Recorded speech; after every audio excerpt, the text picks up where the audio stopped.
Vous nous avez rappelé les enjeux à travers ce rapport de la place du sport dans notre région, en rappelant les 7600 clubs, les plus de 70 000 licenciés. Je crois que ce que nous a présenté Claire Rousseau et le rapport de l'AP précédente, qui était plus sur les emplois tremplins, si je me souviens, mais qui faisait effectivement référence au club sportif, montre qu'un travail important est engagé dans ce domaine-là par les élus et par les services. Une nouvelle politique sportive doit être définie. Et il y a un amorçage, j'ai envie de dire, mais elle n'est pas totalement aboutie parce que, y compris sur les subventions sportives, normalement, ça doit passer prochainement en commission et ça devra revenir, bien évidemment, ou en commission permanente ou en assemblée plénière, et nous aurons l'occasion à ce moment-là de nous exprimer sur les orientations que vous pourrez prendre.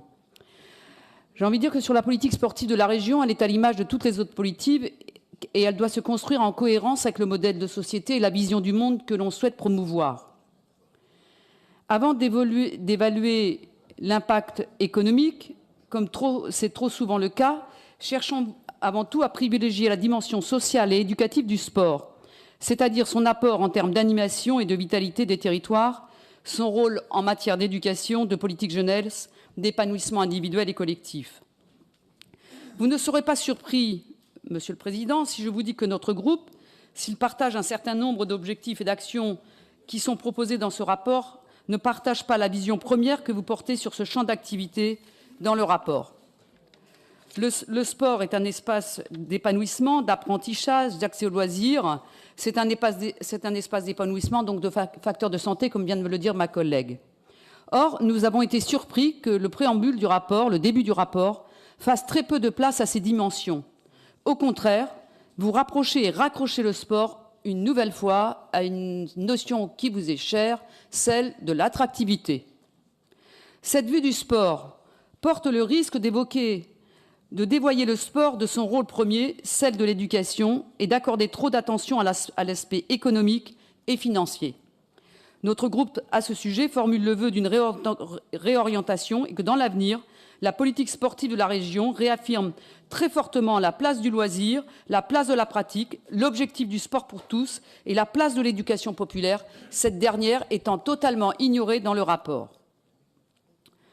Tous les jours, chaque week-end, des sportifs, des salariés qui ne comptent pas leurs heures, des bénévoles qui ne comptent pas leur temps, font vivre le sport et rayonner notre région hors des frontières. Sans eux, pas de résultat, pas d'existence du sport. Souvent, les choix en matière de sport, notamment les baisses de dotation de l'État aux collectivités, et qui se conjuguent très souvent aussi, et que les élus communistes combattent, les suppressions de l'aide à l'emploi, comme nous l'avons fait la dernière fois avec la suppression des emplois tremplins, malmènent le bénévolat et renforcent le secteur marchand. Le texte que vous nous proposez fait l'impasse totale de cette merveilleuse richesse que constitue le bénévolat. Sans bénévoles, pas de club.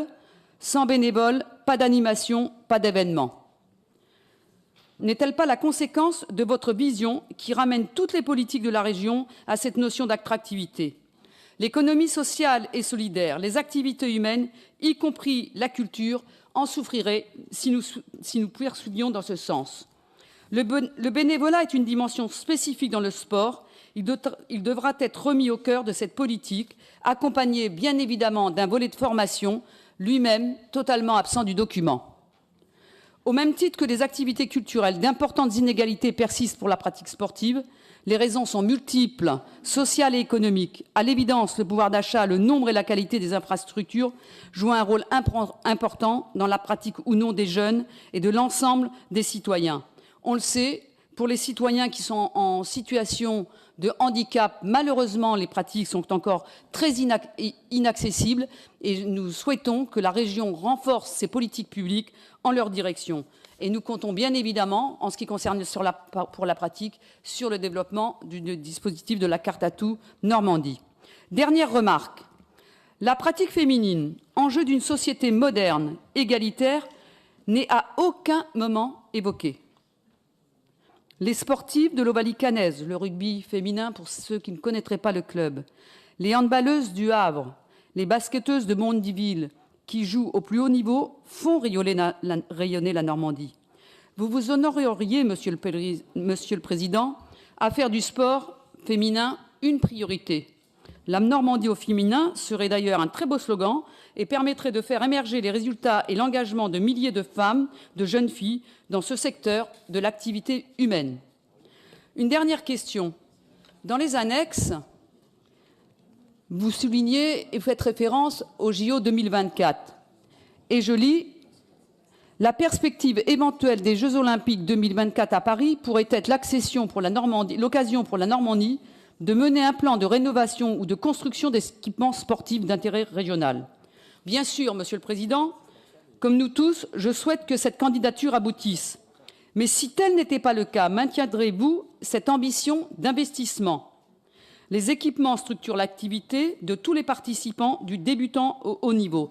D'ailleurs, vous venez d'inaugurer le centre de ressources et d'hébergement pour les sportifs de haut niveau, et vous avez pu faire le constat que c'était un outil extraordinaire pour permettre à des jeunes de mener de pair formation, éducation, pratique sportive.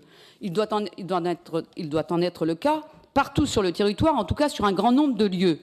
Et j'espère que si le hasard faisait, et par malheur, j'ai envie de dire, que nous n'ayons pas les Jeux Olympiques, que vous maintiendrez cette ambition. Ça permettra peut-être de booster votre ami le maire de Caen, qui, au bout de 3 ans de mandat, n'a toujours pas décidé du lieu d'où devait être implanté le Palais des Sports, alors que nous avons un Palais des Sports vétuste et des équipes qui jouent au plus haut niveau. Merci, Monsieur le Président. Et bien évidemment, au regard des éléments présentés par Claire Rousseau et du travail fourni, à l'aune de ces remarques, nous soutiendrons ce rapport.